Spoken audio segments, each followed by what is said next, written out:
Bonjour à tous et bienvenue. Alors la dernière fois nous sommes partis en Finlande, cette fois-ci je vous emmène en Italie. Et oui, j'aime aussi beaucoup les auteurs italiens et leur façon de raconter les histoires.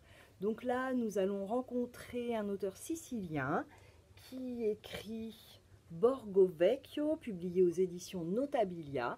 Donc il s'agit de Josué Calacciura. Donc José Calacciura est un auteur qui a été finaliste du prix Médicis étranger en France pour ce roman. Il est aussi journaliste et c'est peut-être ce qui explique cette écriture au cordeau. Donc dans ce roman, il va raconter la vie des habitants de ce quartier de Palerme qui est un petit peu la lisière du monde, on peut dire, et donc sous forme un petit peu à la manière d'un tableau, voire d'une succession de tableaux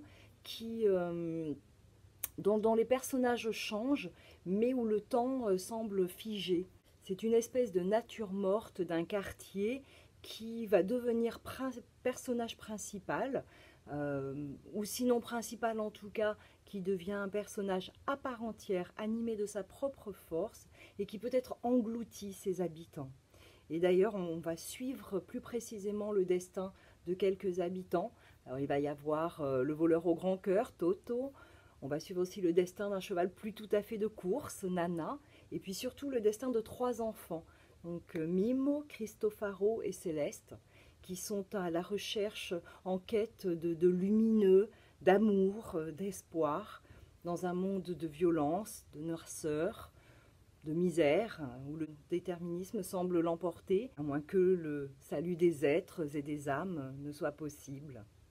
Donc dans ce roman, l'auteur décrit le réel avec de l'intime. Ça donne un roman vibrant, touchant, émouvant, enfin non, jetons plus.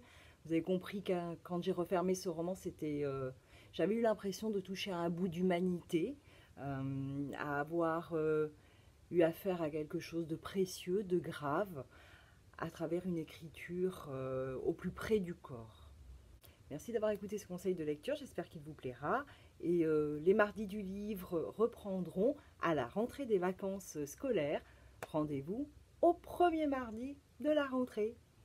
Au revoir.